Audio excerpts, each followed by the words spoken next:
Hi, I'm Nirmal Bhansali, and you're listening to an experiment of mine. I stopped making episodes for my podcast Curisect for months. Being an avid listener of podcasts myself, I didn't think Curisect was good enough, so I stopped doing anything pertaining to it for a long period of time. But while I have been extremely lazy during this pandemic and lockdown, one of the things which I've been doing is rethinking the way I easily give up on personal projects. And I don't want to do that anymore. I'm calling this experiment of mine Time Capsule. Think of it as a spin off from Curisect.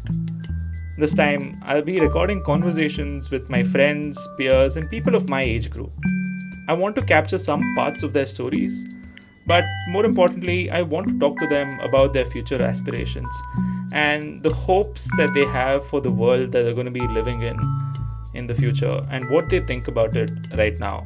I don't know how the experiment is going to fare, but as Ira Glass says, you just have to keep making the things that you find worthwhile. So, this is the first episode of that experiment. One is a notebook for English vocabulary that I have. It has a list of all of the words that I ever came across anywhere, and I used to write the meanings of it from dictionary.com or Merriam-Webster, either of the two. I have a note here that says read constitutional law and constitution as many times as possible. Of course, this is reference to the CLAT syllabus of constitutional law. Right. Then I have vocabulary, English vocabulary. I have targets written here. Reading 2 hours a day. Second, 10 to 20 words a day. Three is linkages, that is, know more about the word or origin. That is one of my closest friends, Sandesh Atyam. He has around 2 years worth of material for the common law admission test. That's the entrance exam that you give to get into national law universities across the country. He has 2 years worth of books, notes, scraps of paper lying at his house collecting dust. Both of us have now spent 4 years together in National Law University, Jodhpur. That's the place where we are currently studying. But Sandesh has been thinking about law as a career for much longer than those 4 years. I wanted to ask him what he thought about that decision to select law right now and what he intends to do going forward. One thing I want to state on record just because I can, Sandesh is a corporate and finance geek. He doesn't like to admit it, but you'll understand what I mean pretty soon. Uh, so, the first thing which I actually want to understand is this specific decision that you took to opt into a law university. What do you think about this specific choice now, after 6 7 years of thinking? This decision of opting to study law. What do you think about that decision that you took? Hmm. That's an interesting question because my first choice of choosing law was out of elimination and not out of choice. Because there was no way I could have done engineering. There was no way I could have done a DU route. For the record, I wanted to get into McKinsey before I started law school, and ever since eighth or ninth grade, my emphasis was on choosing a degree that gives me skill sets rather than knowledge. Also, because I had a sister who was 3 years older and she was going to college back then, I think I had a clear idea that the gap between college and industry is too high, and it's not something that gets filled in college or even if it's a top tier university, because all of my neighbors went to IIT. So I kept hearing about how colleges are really inadequate for industry. So very early on, there was the seed of skills that was planted into my head rather than knowledge and degrees per se. With that in mind, I chose law. Uh, I had law in mind because McKinsey hires from NLS, and NLS in Bangalore is a huge thing. Also, my grandfather is a practicing chartered accountant, but he was a retired vice president of the Income Tax Appellate Tribunal. So he kept seeing lawyers and chartered accountants appear in front of him for almost his whole career. So he was able to tell me that, listen, law is a good career option if you don't want to do CA. And CA was not an option because my entire family, from my great grandfather to my grandfather to my father, they're all CAs, and I just didn't want to stay in the same pool of CAs. With that in mind, I chose law. But one of the key drivers of this decision was this one person called Bishan Shah, who's currently an associate at Allen & Overy, London. So Okay. the career launcher was doing some marketing program for getting kids to join their CLAT coaching, and there was a newspaper ad that they had taken out, and I saw the ad and I went to that talk. There were exactly three people. There was Bishan, there was me, and I had dragged a friend of mine, Aditya, who's also in law school right now. And so then he had explained to us, he didn't tell us that he joined ANO, but he just told us that he was joining a Magic Circle law firm when he was that was the year he was leaving. And then he told us this explicitly, that listen, I studied in NLS for 5 years and I don't know the law, but I've learned different skill sets, and he gave me a taste of the breadth of the career that a law can give you. So he gave us examples of Mahatma Gandhi, Arun Jaitley, all of these people, saying that these people are lawyers but they do different things. And I think that was that one talk. Now I don't know whether it was the only thing, but if I can imagine, as far as my memory goes, I think that was the day I decided that law school is going to be the decision for the next once I finish my PUC, like 11th and 12th in Karnataka. And now if I think about the decision, I still stand by it. I am still very, very happy with the decision I took. Also, in the course of the 4 years, I started liking the subject of law. I started liking the practice of law. I've been able to appreciate more of society in general because of my legal studies more than anything else. And although I have to admit that my inclinations and the amount of knowledge I have is vastly geared towards finance and corporate law, I still feel that a lot of law is very behavioral, and the rest of the name, that is labor or uh, banking laws or company law for that matter, they're only in context of different situations that humans organize themselves. So largely the foundation and the understanding of law comes from how we as a society of human beings govern ourselves, and I've been able to appreciate that more than ever because of law. And I see this supplementing any career choice that I make from here on. Having thought about law for so long, one of the immediate things that Sandesh hoped to do in law school was to acquire skills. So, what kind of skill sets do you think you've acquired till now that you didn't have, let's say, prior to joining? Oh, prior to joining, I sucked at language. So I feel that I've improved the way of articulating things a lot better. There is clarity of thought, definitely. I'm able to structure my thoughts clearly. I'm able to communicate them, and mostly analyzing things. I mean, asking the question why until I know the answer. That has become an almost intuitive exercise for me now. So even if I have to explain like a recipe for making a dish, I follow the same structure of this is what you need, this is how you go about it, and a reasoning for every item that you add in a dish.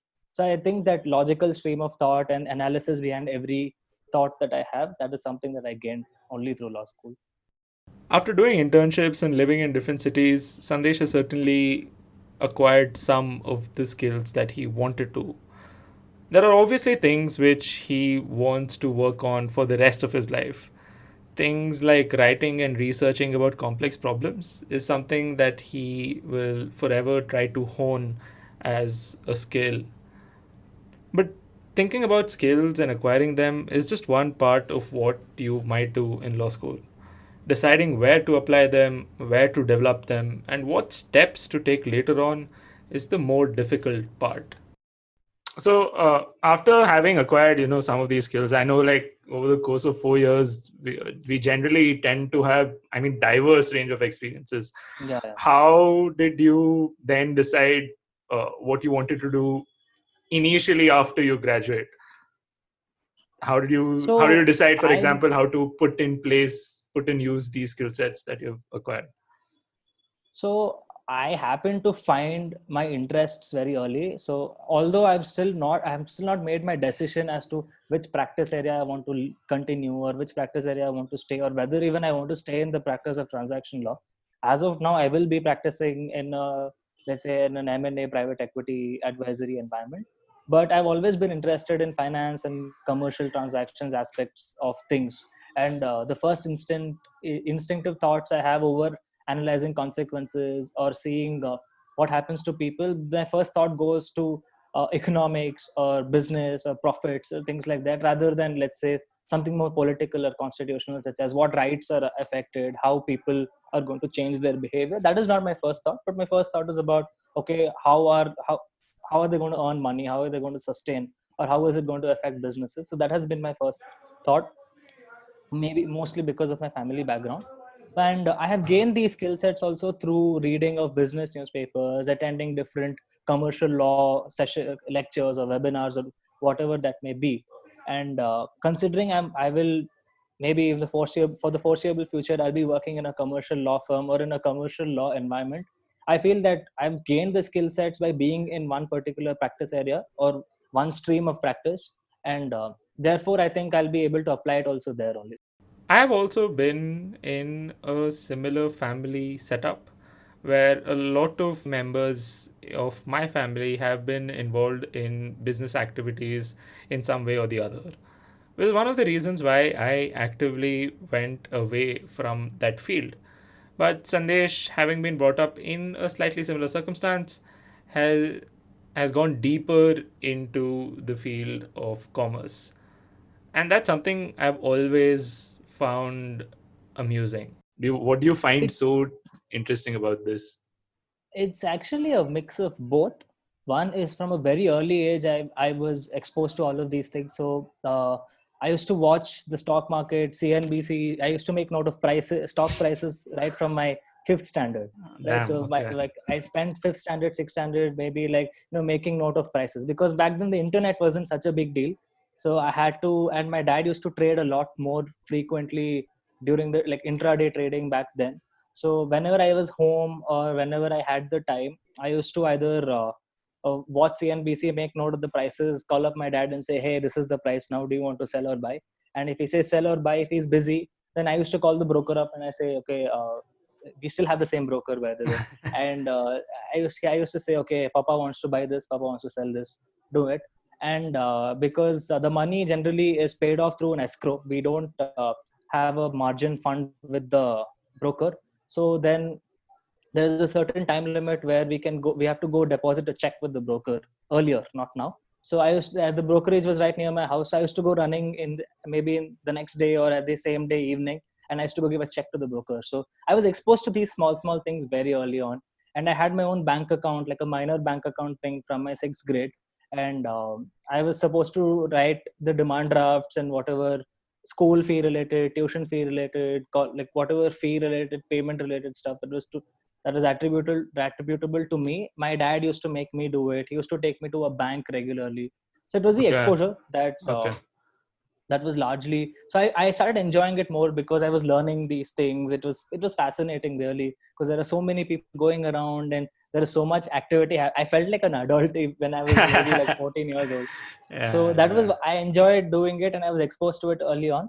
And also because I was not exposed to anything else, like only after I started college I realized, like, the importance of maybe history, civil rights, political science. That is something that I was not exposed to either at a school level or at my pre-university level. At school it was mostly science related, right? So all of my classmates, they want to go into IIT or they want to do medicine, and science was not something that I was good at to begin with. yeah. I mean, like, I don't find it's not as interesting, but like, see, because similar to your family, my family has also been in business, so Yeah. I get where you're coming from, but I think that was the difference. I wasn't doing all these adult things when I was a kid, though. Right now, Sandesh will be joining a commercial law firm as like a fresher, as an A0. That's one of the initial steps he intends to take. It's in line with the view he had when he was in 10th or 11th, when he heard that associate talk about what life is going to be like for a commercial lawyer. But after 4 years, there are bound to be changes with that kind of view. Or at least that's what I thought. So I think the view still remains the same as how it was before. So I wanted to be part of a large organization. I wanted to, like, see be part of economy altering transactions. This is something I used to use at home a lot. But I see that now I still want to be a part of it, but I don't see that as the end goal. I see that more of a point of view from an exposure point of view, right? I want to be exposed to how large things work, and I believe that seeing things at such a big scale makes you reflect and makes you understand things at a systemic level. So assuming if I was part of the team that was involved in maybe the Facebook Geo merge acquisition or the deal, or maybe if I was part of a Yes Bank reconstruction scheme. Well, the point being that these larger transactions, they expose you to certain systemic risks, and they expose you to a very systemic understanding of these industries as a whole. So I felt, and I'm still of the opinion, that being part of these transactions helps you understand things at a more systemic level as opposed to just the transaction level, because there are multiple regulators involved, the size of the transaction is such, and therefore you have to account for bigger level of risks in these matter, and that's how you're exposed to a more systemic understanding of things. This is again my hypothesis. I've never worked on these deals, so I don't know. But I get it. from a very shallow understanding of how these transaction documents are drafted, I still think that something like a reps and something indemnities and reps and warranties of a company as big as Geo, can you imagine how different it would be, let's say, than maybe a brother's startup, for instance? Right. So that is the kind of systemic understanding that I felt I would gain if I'm part of these bigger transactions. And so that is the idea as of now, and maybe if things change over a period of time, I'm sure it'll change, but I'm open to it changing over a period of time. Much like most places around the world, our college also had to shut down. All of us are at home, and we are not living the kind of campus life that we had grown to cherish over the last few years. Having said that, I have been extremely lucky when I think about the position I am in during this pandemic. But one of the things which I definitely haven't been great at is keeping in touch with my friends during this period. One could say that using this podcast is one method of doing that. So that's what I did. I asked Sandesh about how he viewed the world and how he's handling this pandemic right now. Uh, right now, I mean, like, we're in a state of constant crisis. At least not for us. We're stuck, luckily, but Yeah. we're at home. We can eat and we can do a bunch of things that others can't. How are you doing? How are you holding up? You're not even at your home right now. You're in your sister's. Yes, I'm in my Um, sister's house, and I have a 1 year, 4 month old nephew. So this is some crazy quality pre-fatherly instincts time, I feel, because so it's nice because my brother-in-law, he works for a bank, therefore he's considered to be essential services, and he works a lot more than usual, maybe. Also because most banks are under a lot of pressure to fulfill financial targets, and also there is a lot of market expectations, blah blah blah. So therefore he's under a lot more pressure. But I'm happy spending time with my nephew. I'm happy spending time with my sister. And but yeah, and with the way I'm holding up, I've been learning a lot. So I've been venturing into reading about new things that I haven't been reading about before. For example, like human behavior, psychology, philosophy, all of these things I've been reading, which I planned to read, but I never got around to it. But now I've been reading a lot more seriously.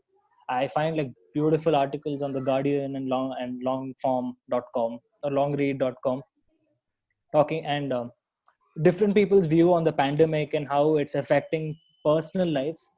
That's again gotten me thinking a lot about systems and public policy in general. And also, you know that I'm a fan of public policy podcasts, where I just keep listening to a lot of these public policy podcasts because they help me understand systems a lot more clearly. Like, they're able to put, like Amit Verma or Vivek Kaul for that matter, they're able to put in words that I'm thinking in my head. Or maybe Pranay Kotastane for that matter, his newsletter, their Takshashila's podcast. All of these things I listen to a lot more intently. Sometimes I take notes. So these are the things that I'm spending a lot more time on. I still read 3 business newspapers, but I have more time to do other things, which I'm hopefully doing. I also wanted to learn a lot more about economics. So this is the time I've got. So I'm doing some online course also on basic concepts of economics and fiscal policy, inflation, etc. Maybe someday I can understand that part of the newspaper also. Crazy. Using your time a lot better than I am.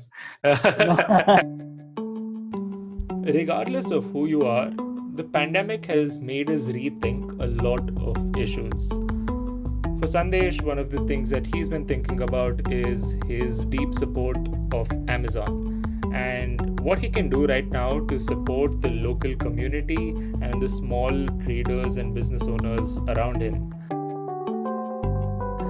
One of the things which I have been thinking about is luck and the things that I've been grateful for during this period.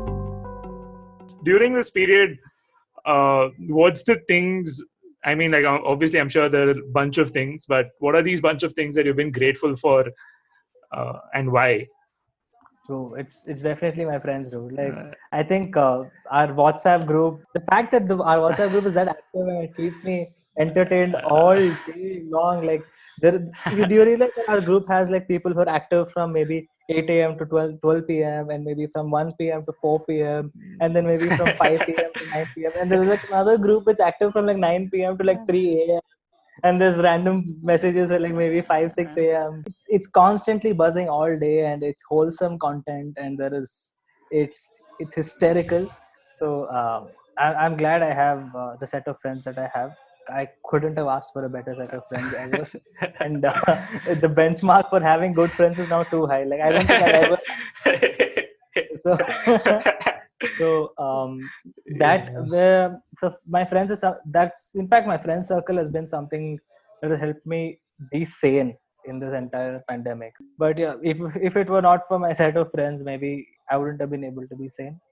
Secondly, I'm also like very grateful for my privilege, right? So we've been able to get like a police pass to go around, right? And we've been able to get all grocery and everything we want in time. Like in fact, we both had a food challenge on who has more special food. There's like people like throwing away their produce, or there are people who are dying of starvation. I'm grateful for my privilege, and third is I'm grateful for family, dude. Like I haven't been at home for 4 years, and all of a sudden they have to like feed me 4 times a day and like make sure that I don't and afford my entire internet bandwidth consumption.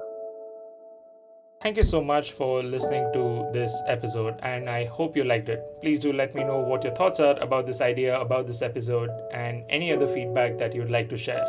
I'd be extremely grateful. Also, make sure that you subscribe to Curisect on whichever platform you use to listen to podcasts. That helps. Oh God, what is? I don't remember studying any of this. Some more GK, English. Yeah, so this is all like basically class notes. Okay, I have a case written Gyan Kaur versus State of Punjab. This was IPC class. Yeah. Oh God, I studied more during CLAT than actual college.